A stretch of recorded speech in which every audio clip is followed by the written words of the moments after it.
한 30년 만에 처음 보시죠? 야외 예배를 구성을 했는데 이렇게 다 모든 걸 다 끝내놓고 나서 PPT는 어떻게 하지? 이렇게 돼가지고 갑자기 뭐 처음에는 빔을 이제 찾아봤는데 이 밝은 대낮에 도저히 이렇게 나올 수 있는 그런 아주 성능 좋은 빔이 없더라고요. 그래서 우리 30년 전에 돌아가자 이렇게 해서 아까 모든 이 잡봉산 일을 다 맡고 계시는 황원하 권사님께서 손으로 직접 다 써주셨습니다. 우리 아이들은 아마 처음 보지만은 부모님들은 이제 추억으로 돌아갈 것 같습니다.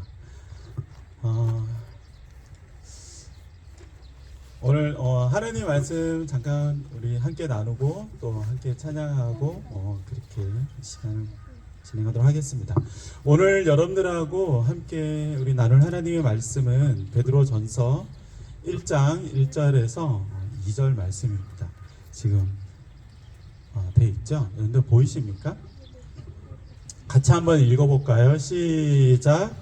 예수 그리스도의 사도 베드로는 본도, 갈라디아, 갑파도기아, 아시아와 비두니아에 흩어진 나그네 곧 하나님 아버지의 미리 아심을 따라 성령이 거룩하게 하심으로 순종과 예수 그리스도의 핏부림을 얻기 위하여 택하심을 받은 자들에게 편지하노니 은혜와 평강이 너희에게 더욱 많을지어다.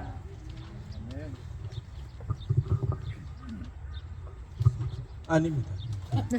끝입니다. 오늘 여러분들하고 함께 나누고 싶은 주제는 정체성에 관한 겁니다. 여러분 정체성이라는 그 단어의 뜻을 아나요? 정체성이라는 그 단어의 의미는 무슨 의미입니까? 정체성은 뭐 되게 어려운 단어 같지만 아주 쉽게 말하면 나는 누구인가 하는 겁니다. 예를 들어서 여러분들이 어디 가든지 자기소개해 주세요 라고 했을 때 자기소개를 하죠. 학교에서도 하고 뭐 많은 곳에서 자기소개를 합니다. 그 자기소개가 곧 여러분들의 정체성입니다. 자기소개할 때 여러분들이 제일 먼저 어떻게 이야기합니까? 자기소개해 주세요 그러면 여러분들 뭐라고 이야기합니까? 처음에 이름을 말하죠. 저는 최동진입니다. 그 다음에 여러분들 뭘 말합니까? 나이를 말하죠. 그 다음 학교를 말하잖아요. 나는 어느 학교에 다니고 있습니다. 뭐 이렇게 이야기를 하죠. 여러분 그게 여러분들을 나타내는 정체성입니다. 목사님도 마찬가지죠. 누군가 저한테 당신은 소개해 주세요 그러면 저는 국수교회에서 중고등부를 맡고 있는 목사입니다. 이렇게 말하죠. 목사가 저에게 정체성입니다. 나는 누구인가 하는 것이 매우 중요한 겁니다. 보통 이 정체성은 어떤 외적으로 드러나는 정체성이 하나 있습니다. 그래서 내가 내 이름이 무엇인지, 내 부모님이 누구인지, 내가 지금 어느 학교 다니는지 외적으로 드러나는 정체성이 하나 있고, 그 다음은 이 여러분들 안에 있는 정체성이 하나 더 있어요. 여러분들 내면에 있는 정체성이 하나 더 있는데 그게 더 중요한 겁니다. 여러분들이 밖으로 드러나는 정체성보다 내면에 있는 정체성이 더 중요합니다. 누군가에게 여러분들에게 너는 여러분 생일 축하당할 때 노래할 때 여러분 어떤 노래 부릅니까? 어떤 노래 부르요? 생일 축하합니다 이거 부릅니까? 여러분들 친구끼리 할 때 어떤 노래 부릅니까? 네? 생일 축하합니다 이거 부릅니까? 혹시 이런 노래 부른 사람 없습니까? 왜 태어났니? 이렇게 부른 사람 없습니까? 엄마들은 있겠죠. 왜 태어났니? 왜 태어났니? 이렇게 부르는 장난삼아 이렇게 부르는 생일 축하 노래도 있습니다. 여러분들 이게 그런데 되게 장난처럼 부르는 생일 축하 노래지만은 사실 되게 의미가 있는 겁니다. 그 되게 아주 중요한 질문을 하고 있는 거예요. 여러분들 왜 태어났습니까? 그리고 여러분들은 어떤 사람입니까? 여러분들은 어떻게 살아가고 있습니까? 여러분들은 자기 자신을 어떻게 느끼고 있습니까? 어떤 친구는 저에게 찾아와서 상담을 하면서 저에게 그런 말을 한 적이 있어요. 저는 세상에 왜 태어났는지 모르겠습니다. 이렇게 말하는 친구가 있어요. 또 어떤 친구들은 저는 세상에 나오지 말았어야 돼요. 이렇게 말하는 친구도 있습니다. 이런 친구들은 한마디로 자기 자신을 어떻게 생각하죠? 되게 부정적으로 생각합니다. 아주 부정적으로 생각하죠. 그러나 어떤 친구들은 굉장히 쿨한 친구가 있죠. 나는 어떤데? 나는 뭐 자신 있어. 나는 나중에 부자가 될 거야. 나는 아주 잘 살 거야. 자기 스스로에게 되게 긍정적으로 생각하는 사람들도 있습니다. 여러분, 이런 것들이 다 정체성입니다. 밖으로 드러나는 정체성이 있고, 여러분들 내면으로 가지고 있는, 여러분들이 스스로 가지고 있는 정체성도 있습니다. 여러분, 이런 정체성들은 어디에서 오는 걸까요? 어떻게 형성될까요? 정체성을 형성하는 것은 가장 중요한 것은 부모님들입니다. 여러분들의 부모님들이 여러분들 어렸을 때에 여러분들에게 어떤 정체성을 심어줬는지 그게 매우 중요한 겁니다. 실제적인 이게 얼마나 중요한 건지 실제적인 예를 들어드리면, 제가 알고 있는 한 가족이 있는데 그 가족에 딸이 하나 있고 아들이 2명이 있습니다. 근데 그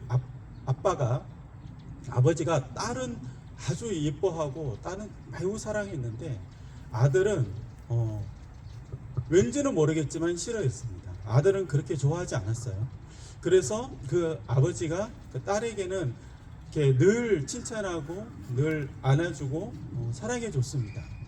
근데 아들한테는 계속해서 그러니까는 이런 메시지를 이 쓸모없는 것,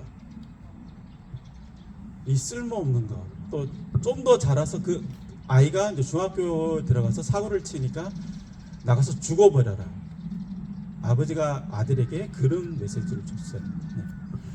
자, 세월이 지나서 지금 이 사람들은 다들 이제 성인이 되었습니다. 이 사람들 어떻게 살고 있냐면, 딸은 아주 좋은 가정을 꾸리고 아주 행복하게 잘 살고 있어요. 근데 아들들은 결혼을 했지만 둘 다 이혼했어요. 둘 다 이혼하고 먹고 사는 건 괜찮지만 그 가정이 절대 행복할 수 없어요. 굉장히 제가 봤을 때는 되게 좀 어둡게 살아가고 있어요. 여러분, 정체성이라는 것이 이렇게 중요한 겁니다. 그래서 여러분들이 내 안에서 내가 가지고 있는 나의 정체성이 무엇인가를 여러분들이 한번 생각할 줄 알아야 됩니다. 부모님들이 분명히 여러분들에게 그걸 형성해 줍니다. 그 다음에 또 누가 있을까요? 부모님만큼 중요한 영향을 미치는 사람들이 스승이 있습니다. 스승이. 학교의 선생님들도 있고, 학원의 선생님들도 있고, 교회의 선생님들도 있고, 그 중에 한 명은 저겠죠. 선생님들이 여러분들에게 정체성을 형성시켜 줍니다. 그리고 또 하나가 있습니다. 환경입니다. 여러분들이 자라는 환경, 학교에서 여러분들이 처해 있는 친구들과의 그 관계, 여러 가지 환경들이 여러분들의 정체성을 만들어 가고 있는 겁니다. 그래서 여러분들이 오늘 이 설교를 통해서 여러분들이 한번 고민해 봐야 되는 것은 무엇이냐면, 나의 정체성은 어떤가를 한번 생각해 보고 체크해 볼 필요가 있습니다. 그래서 그것이 만약에 부정적인 정체성을 갖고 있다면, 내가 되게 나는 긍정적이지 않구나 이런 생각이 든다면은 여러분들 그냥 놔두시면 안 되고 도움을 요청하셔야 됩니다. 부모님들에게 솔직히 말하고 상담을 하셔도 좋고, 부모님에게 상담하기 어렵다면 주위에 있는 선생님들에게 가도 좋고, 여러분들 학교에 다 위클래스라고 상담 교실이 있잖아요. 그렇죠? 요즘에는 상담 선생님을 찾아가도 좋고, 교회 담임 선생님을 찾아가도 좋고, 저에게 찾아와도 좋습니다. 절대 그냥 있지 말고 부정적인 정체성을 가지고 있다면 반드시 여러분들이 해결하셔야 됩니다. 자, 그런데 오늘 이 말씀을 읽었을 때 우리는 거기에 플러스 하나의 정체성이 더 있습니다. 이제 그건 어떤 정체성일까요? 그건 우리가 예수 믿는 사람으로서, 신자로서 정체성이 하나 더 있는 겁니다. 우리는 세상의 정체성도 있지만 예수님 안에서, 믿음 안에서 신자로서의 정체성이 있는 거죠. 자, 그러면 이렇게 묻습니다. 여러분들, 신자로서 우리는 어떤 사람들입니까? 예수님 믿는 사람, 그렇죠? 예수 믿는 사람이죠. 예수 믿는 사람은 어떤 정체성을 가지고 있는 사람입니까? 누군가 여러분들에게 야, 너는 누구야? 이렇게 말하고 묻는다면 여러분들은 어떻게 대답하시겠습니까? 오늘 읽은 이 베드로전서 1장 1절과 2절 이 두 구절의 이 짧은 구절 안에 신자가 어떤 존재인지 가르쳐주는 신자의 정체성에 관해서 두 가지가 나옵니다. 자, 첫 번째는 1절에 나오고 두 번째는 2절에 나옵니다. 1절에서 신자의 정체성이 뭘까요? 찾아보세요. 뭔 것 같아요? 그렇죠. 이거밖에 없죠. 자, 이거는 다 지명입니다. 지명. 오늘날도 이 중에서 갑바도기아는 오늘날도 사용하는 지명입니다. 터키에 가면은 가파도기아 그겁니다. 이게 다 터키에 있는 지명들이고 여기에 흩어진 여러 군데에 흩어진 나그네라는데 이 흩어진 나그네 이게 여러분 신자의 정체성 첫 번째입니다. 신자는 어떤 사람이냐 하면은 흩어진 나그네입니다. 여러분 나그네의 특징이 뭐죠? 나그네의 특징이 뭡니까? 떠돌이죠. 그렇죠. 나그네는 떠돌입니다. 그렇죠? 나그네는 그냥 돌아다니는 사람이에요. 그렇죠? 자, 나그네가 떠돌이기 때문에 나그네가 목적으로 하는 곳은 어디죠? 나그네 어디로 가기를 원합니까? 집으로 가기를 원합니다. 그렇죠? 나그네는 집으로 가기를 원하죠. 여러분 신자라는 우리 존재는 바로 이 세상의 나그네와 같은 존재입니다. 여러분 나그네는 떠돌이고 집으로 돌아가기를 바라기 때문에 이 나그네가 반드시 하지 않는 행동 하나가 있어요. 그럼 그게 뭘까요? 나그네는 길을 다니면서 여행을 합니다. 계속 사진도 찍고 음악도 듣고 돈이 떨어지면은 이 도시에서 알바를 해서 돈도 법니다.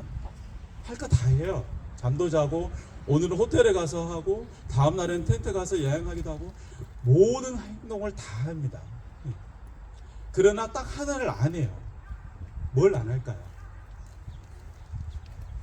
그 지역에서 뿌리 내리지 않습니다. 그 지역에서 집을 짓고 거기에서 정착하지 않습니다. 그렇죠? 여러분 나그네가 정착을 하는 순간 그 사람은 뭐가 됩니까? 나그네가 아니고 나그네에서 뭐가 되죠? 나그네에서 거주민이 되는 겁니다. 그 지역에 거주하는 거주민이 되는 겁니다. 다른 거죠. 나그네는 모든 걸 다 하지만 정착하지 않습니다. 여러분 그것이 우리 신자의 정체성입니다. 신자는 이 세상에서 나그네로서 살아가는 존재입니다. 신자는 이 세상에서 모든 걸 다 합니다. 안 믿는 사람이나 믿는 사람이나 다를 게 없어요. 똑같이 돈을 벌고 똑같이 옷을 입고 똑같이 먹고 똑같이 즐기고 모든 걸 다 해요. 그러나 하나를 하지 않습니다. 이 땅에서 거주하지 않습니다. 신자는 모든 걸 다 하지만 그 마음에서 하나를 바라보는 것이 있죠. 바로 돌아갈 집을 바라보는 겁니다. 그게 신자입니다. 자, 어떻게 다를까요? 거주민과 나그네가 어떻게 다를까요? 모든 걸 다 하지만 어떻게 달라요? 거주민은 이 땅에서 내가 여기에서 영원히 살고 내가 여기서 살다가 내가 여기서 죽기 때문에 모든 것을 이 땅에 다 쌓게 됩니다. 모든 것을 이 땅에 다 쌓는 거죠. 그러나 신자는 똑같은 것 같지만 모든 걸 다 똑같이 하는 것 같지만 그렇지 않습니다. 신자는 이 땅에 자기의 보물을 쌓는 것이 아니라 하늘에 내가 돌아갈 집에 보물을 쌓는 것이죠. 마태복음 6장에 보면 예수님이 하신 유명한 말씀 중에 네 보물이 있는 곳에 네 마음도 있다. 내가 어느 곳에 나의 보물을 쌓느냐에 따라 내 마음이 거기 있는 겁니다. 내 마음이 하늘에 있으면 내 보물도 하늘에 쌓게 되고 내 마음이 땅에 있으면 내 보물도 땅에 쌓게 되는 겁니다. 여러분 그것이 나그네입니다. 그런데 성경을 보면은 여러분 이 단어가 이 나그네라는 이 단어가 여러분들 우리 성경 개론에 배웠어요? 신약 성경은 어느 나라 말로 쓰여졌다고요? 기억나죠? 신약 성경 어느 나라 말? 구약 성경은 어느 나라 말로 써졌어? 야 부모님 다 앉아 있는데 이렇게 나를 할 거니? 우리 성경 결혼했잖아. 성경은 몇 가지 언어로 써졌다고? 세 가지 언어. 그렇죠. 부모님도 모른다고 했잖아. 첫 번째는 구약은 히브리어, 신약은 헬라. 그리고 하나 더 있다 했죠. 아람어. 그렇죠? 자, 신약 성경은 헬라어로 쓰여져 있습니다. 이 나그네라고 여기에 해당되는 이 단어에 해당되는 헬라어의 의미가 여러분, 의미가 쉽게 말하면 이 흩어진 나그네는 번역을 조금 잘못한 거예요. 약간 멋있게 번역한다고 흩어진 나그네라고 낭만적으로 번역을 했어요. 이게 사실은 그 헬라어를 그냥 직역으로 옮기면 이게 뭐가 되냐면은 난민이 돼요. 난민.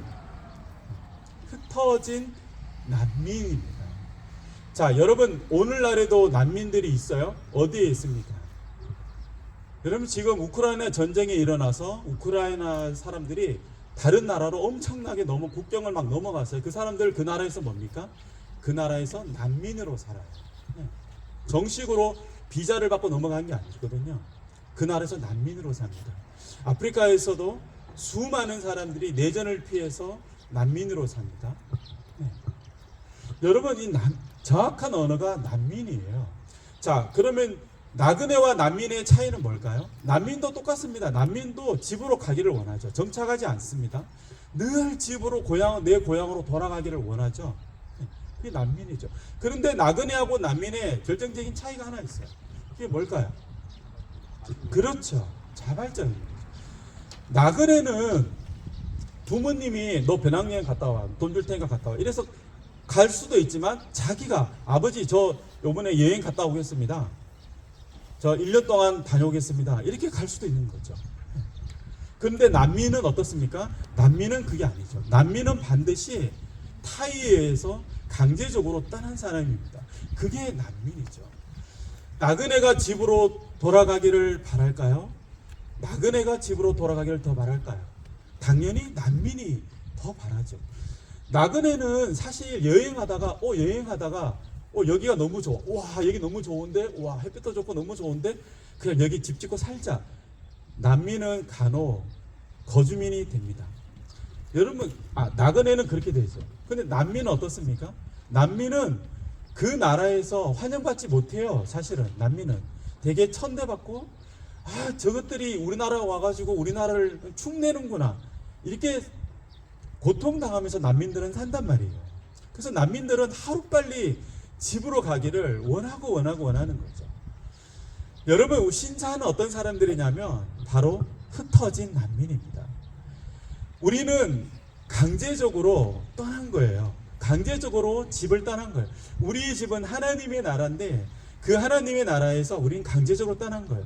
우리를 강제적으로 떠나게 한 것이 무엇입니까? 그게 죄예요, 여러분. 그게 우리가 여러분 창세기에서 목사님과 같이 배웠듯이 그게 바로 죄예요. 죄를 짓고 타락한 것으로 말미암아서 강제적으로 하나님 곁을 떠난 것이죠. 그래서 우리는 누구냐면 흩어진 난민입니다. 여러분 이걸 잘 명심해야 됩니다. 우리는 누구라고요? 우리는 이 땅에서 흩어진 난민입니다. 여러분 그것이 의미하는 바가 무엇이냐면 여러분들이 이 세상을 살아가면서 반드시 돌아갈 집을 바라볼 수 있어야 된다는 겁니다. 여러분들 예수님 믿으면서 우리가 해야 되는 게 뭐냐면 내가 돌아갈 하나님의 나라를 바라보는 것입니다. 그게 예수님 믿는 거예요. 우리의 목적은, 우리 신앙생활의 목적은 이 땅에서 잘 먹고 잘 살고 여기서 뭐가 되는 게 아니라, 우리가 이렇게 예배드리고 하는 목적은 결국 내가 돌아갈 하나님의 나라를 바라보는 것입니다.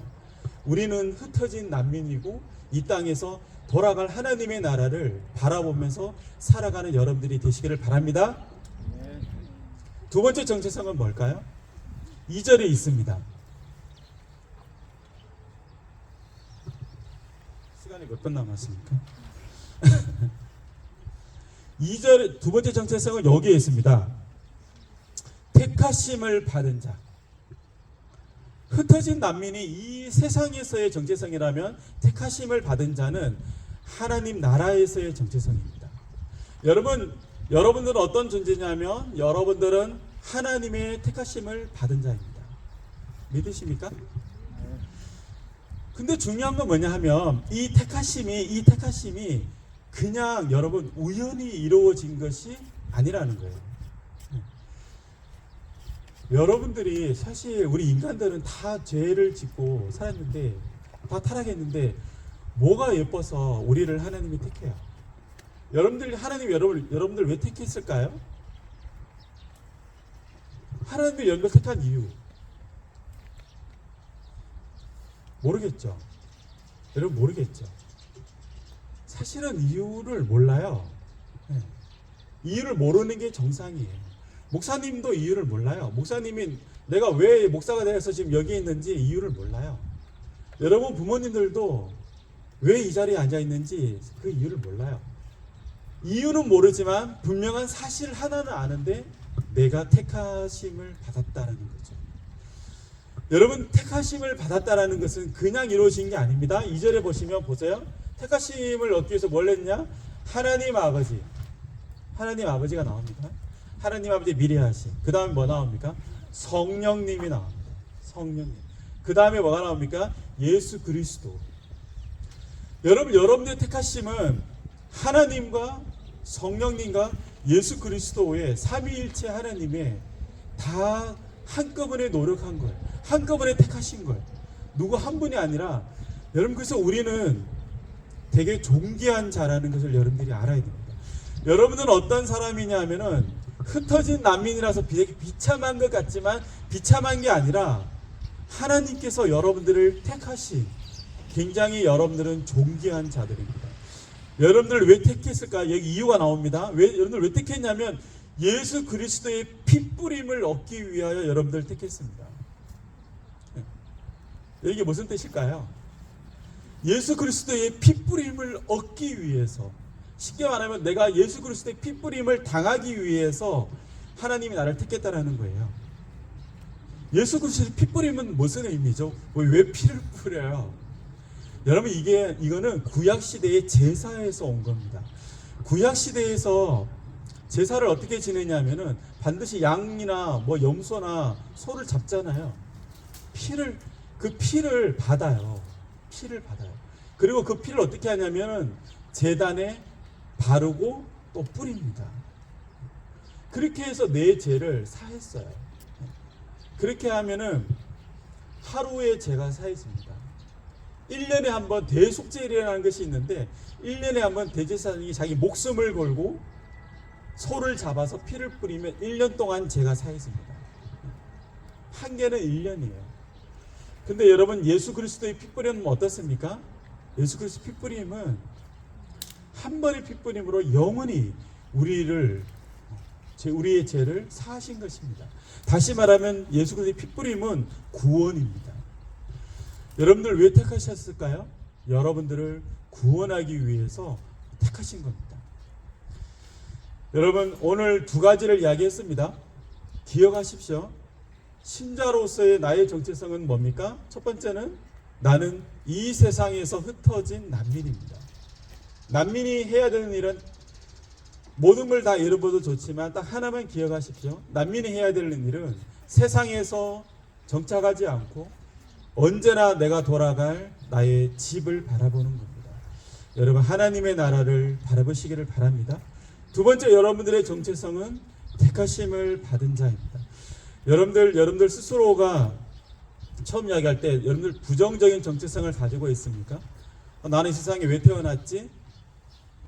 여러분 이 세상에 왜 태어났습니까? 하나님께서 여러분들을 택하셨기 때문에 태어난 겁니다. 나는 정말 잘하는 게 없는데 나는 정말 쓸모없는 존재인데 여러분 웃기지 마십시오. 여러분들은 하나님이 택하신 존귀한 자입니다.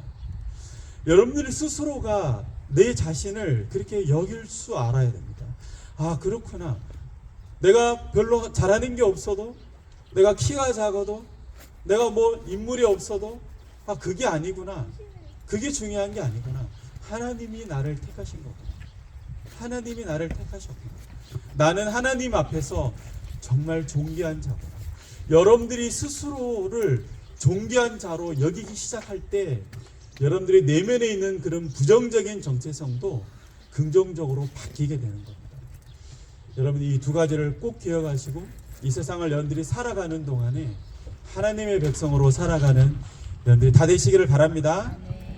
기도하겠습니다. 하나님 아버지, 오늘 우리가 누구인지 알려주셔서 감사합니다. 하나님, 내가 이 세상을 살아가는 동안 내가 하나님의 백성으로 살아가기를 원합니다. 하나님의 나라를 늘 바라보고 내가 택하신 백성답게 이 세상을 살아가기를 원합니다. 하나님 아버지, 사랑하는 우리 중고등부 친구들 그 마음 속에 이 마음을 주시고 이 정체성을 심어주시고 하나님을 따라 살아가는 우리 모두가 될 수 있도록 도와주시옵소서. 예수님의 이름으로 기도드립니다. 아멘.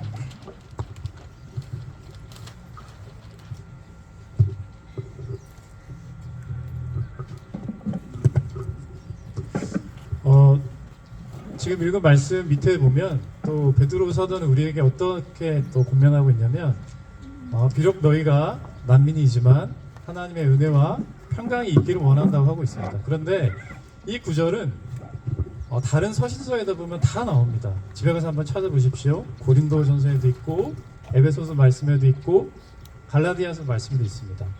은혜와 평강이 너에게 있기를 원한다라고 하고 있습니다. 이 고백은 혹시 여러분 지금 마음이 평강이 넘치시나요? 평화가 넘치십니까? 아이가 시험을 20점을 받아왔는데 어떤 이제 문제가 많이 터졌는데요. 그래서 어떻게 보면 이것은 우리의 현재 마음의 상태라기보다는 믿음의 고백인 것 같습니다. 동의하십니까?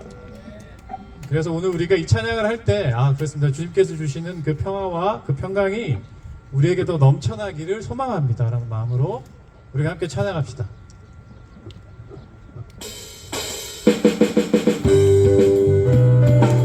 자, 우리 함께 박수 치면서 찬양할까요?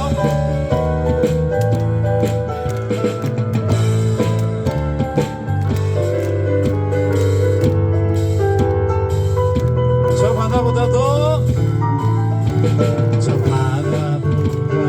더 넓고 저 산과 하늘보다 더 높은 주님의 은혜가 이곳에 가득해. 우리 믿음으로 고백합시다. 나에게 하나님 언제나 넘치는 주의 사랑으로 내 안에 가득히 넘쳐 흐르는. 다시 한번 할게요. 저 바다보다도 더 넓고 저 바다보다도 더 넓고 저 산과 하늘보다 더 높은 주님의 은혜가 이곳에 가득해. 살아계신 주 나의 하나님 언제나 넘치는 주의 사랑으로 내 안에 가득히 넘쳐 흐르는. 그래서 우리가 이렇게 고백합시다. 내게 강같은 내게 강같은 평화, 내게 강같은 평화, 내게 강같은 평화가 넘치네. 할렐루야. 강같은 평화, 내게 강같은 평화, 내게 강같은 평화가. 우리 처음부터 다시 한번 할게요. 저 바다보다도 더 넓고 저 바다보다도 더 넓고 저 산과 하늘보다 더 높은 주님의 은혜가 이곳에 가득합니다. 살아계신 주 나의 하나님 언제나 넘치는 주의 사랑으로 내 안에 가득히 넘쳐 흐르네. 내게 강같은 평화, 내게 강같은 평화, 내게 강같은 평화가 넘치네. 할렐루야. 내게 강같은 평화, 내게 강같은 평화, 내게 강같은 평화가 넘치네.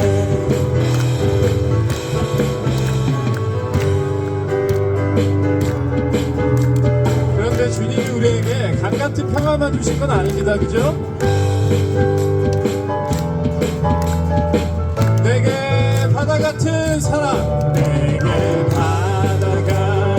사랑 내게 바다 같은 사랑 내게 바다 같은 사랑이 넘치네 할렐루야 내게 바다 같은 사랑 내게 바다 같은 사랑 내게 바다 같은 사랑이 넘치네 우리 샘솟는 기쁨 목소리로 해볼게요 내게 샘솟는 기쁨 내게 더 큰 목소리로 해볼까요 내게 샘솟는 기쁨이 넘치네 할렐루야 내게 샘솟는 기쁨 내게 샘솟는 기쁨 내게 샘솟는 기쁨이 넘치네 내게 강같은 평화 내게 여러분 믿음으로 이것을 취하십시오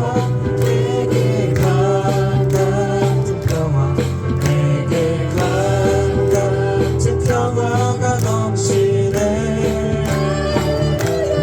내게 강같은 평화 내게 강같은 평화 내게 강같은 평화 마지막으로 내게 강같은 평화 내게 강같은 평화 내게 강같은 평화 내게 강같은 평화가 넘치네 할렐루야 강같은 평화 내게 강같은 평화 내게 강같은 평화가 넘치네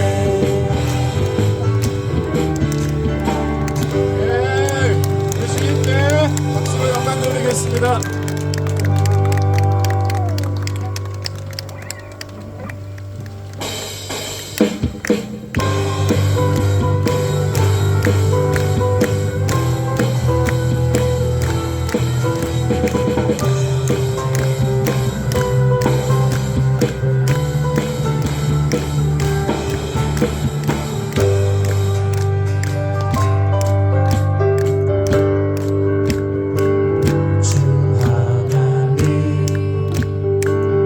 독생자 예수 날 위하여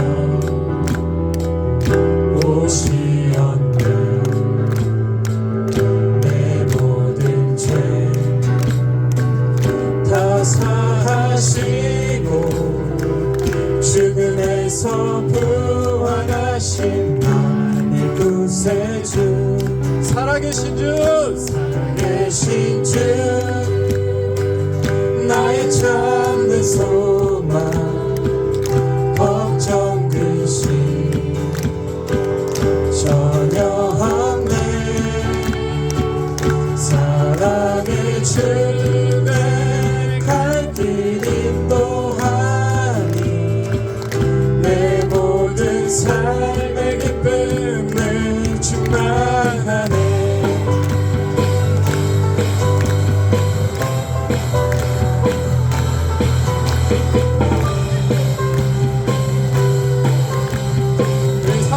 다시 한번 주 하나님 독생자 예수 날 위하여 오시었네 내 모든 죄 다 사하시고 죽음에서 부활하신 나의 구세주 살아계신 주 나의 참된 소망 걱정 근심 전혀 없네 사랑의 주 내 갈 길 인도하니 내 모든 삶의 기쁨을 충만하네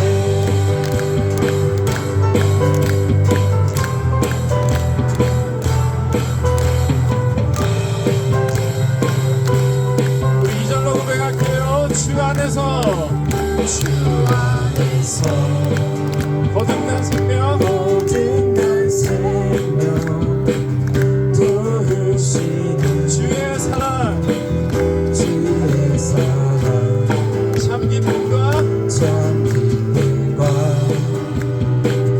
확신 가지고 예수님의 도우심을 우리 산절로 큰 목소리로 고백하겠습니다. 그 언젠가 언젠가 주될 때까지 주를 위해 싸우리라 승리의 길 멀고 험해도 주님께서 나의 앞길 지켜주시니 살아계신 줄 살아계신 주 나의 참된 소망 걱정 근심 전혀 없네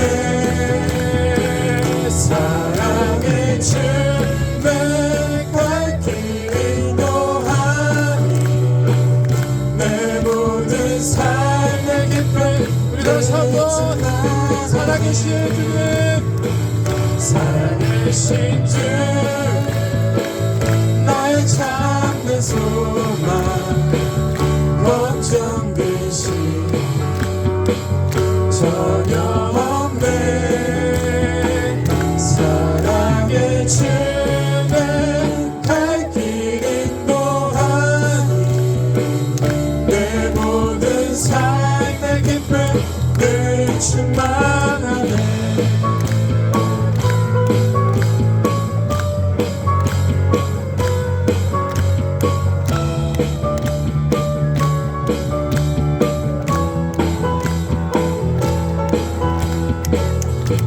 할렐루야.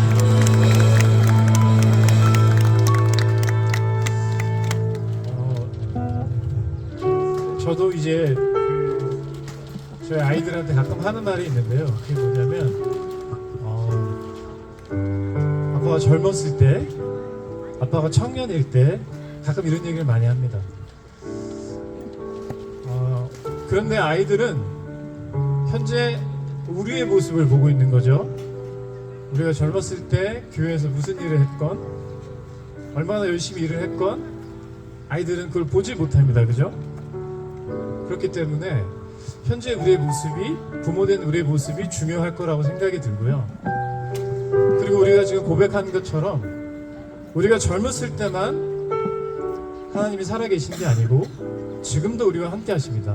믿으십니까? 그렇다면 그 살아계신 하나님을 우리가 지금도 경험하고 만나고 교제하고 이렇게 나아가야 되는 게 맞겠죠? 그 모습을 보고 우리 아이들이 하나님께 나아가게 될 것입니다. 믿으십니까? 그래서 이 찬양을 드릴 때는 우리 부모님들께 좀 도전하고 싶습니다.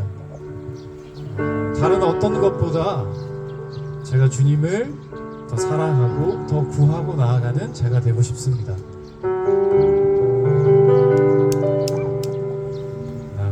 무엇과도 주님을 바꾸지 않으리 다른 어떤 은혜 구하지 않으리 오직 주님만이 내 삶의 도움이시니 주의 얼굴 보기 원하니 다시 한번 합시다. 나 무엇과도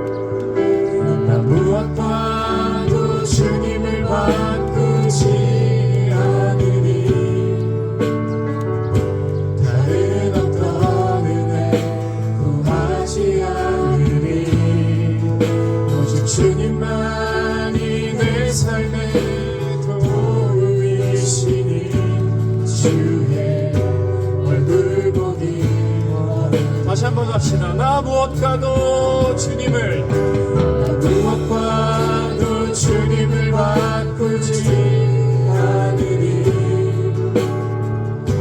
다른 어떤 은혜 구하지 않으리 오직 주님만이 내 삶의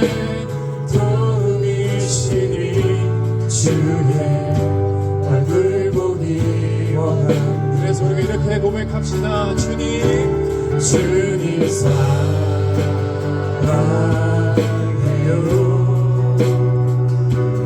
온 맘과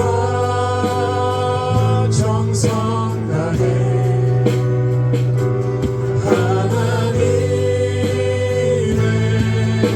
신실한 친구들이 원합니다. 주님 사랑합니다. 주님 사랑해요.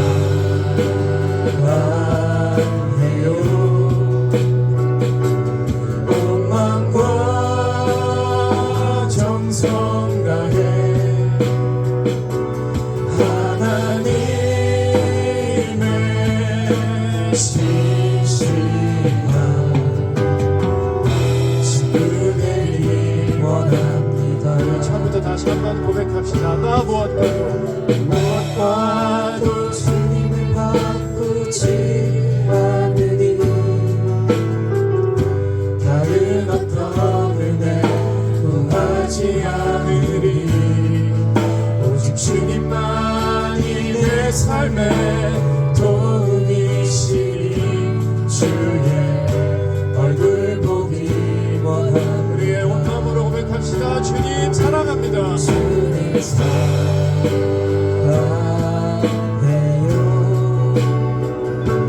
온 맘과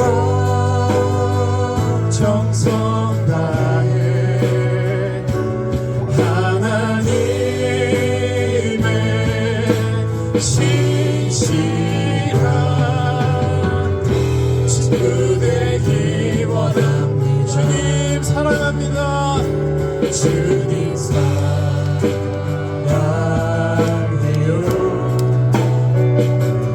온 맘과 정성 다해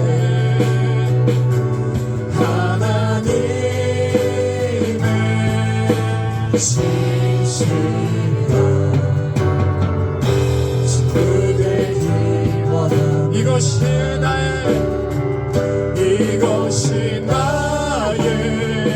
간증이요. 이것이 나의 찬송일세.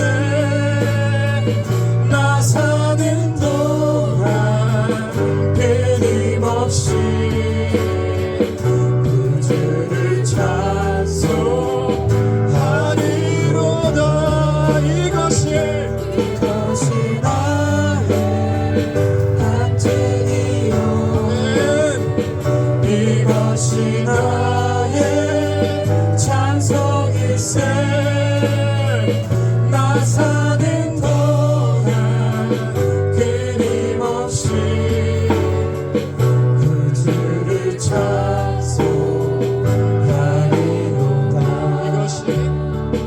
이것이 나의 간증이요. 이것이 나의 찬송일세. 나 사는 동안 끊임없이 그 주를 찬송하리로다. 이 시간 우리 함께 기도합시다. 우리가 노래한 대로 기도합시다. 주님 그렇습니다. 살아계신 그 주님을 제가 매일매일 경험하며 그 어떤 것과도 바꾸지 않으며 그 주님의 은혜를 매일 구하며 살아가는 제가 되기를 소망합니다. 우리 이렇게 함께 지금 기도하며 나아가겠습니다. 기도하겠습니다.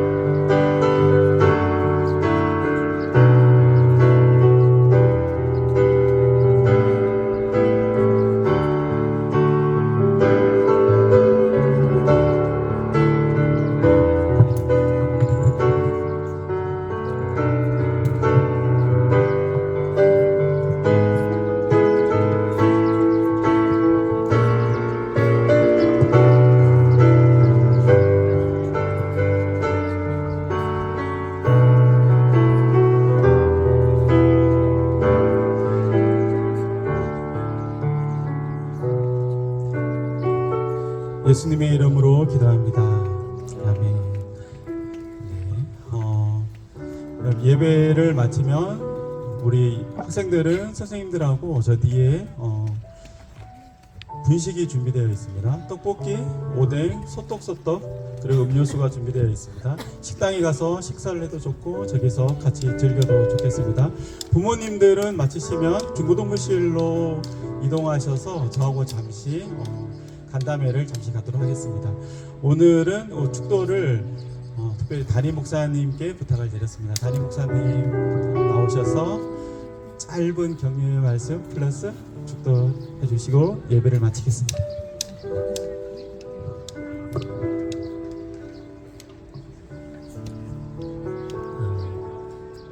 위에서 이렇게 내려다 보니까 한 폭의 그림 같네요.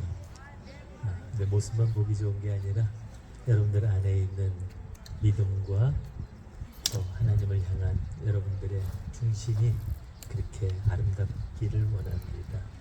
한번 기도할까요?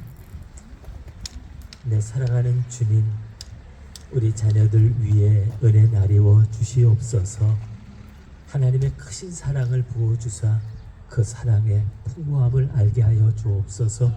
성령님께서 늘 곁에 계시며 인도하심을 경험하며 살아가게 하여 주옵소서. 성삼위 되신 성부, 성자, 성령님의 이름이 저희와 영원히 함께 계시기를 축원하옵나이다. 아멘.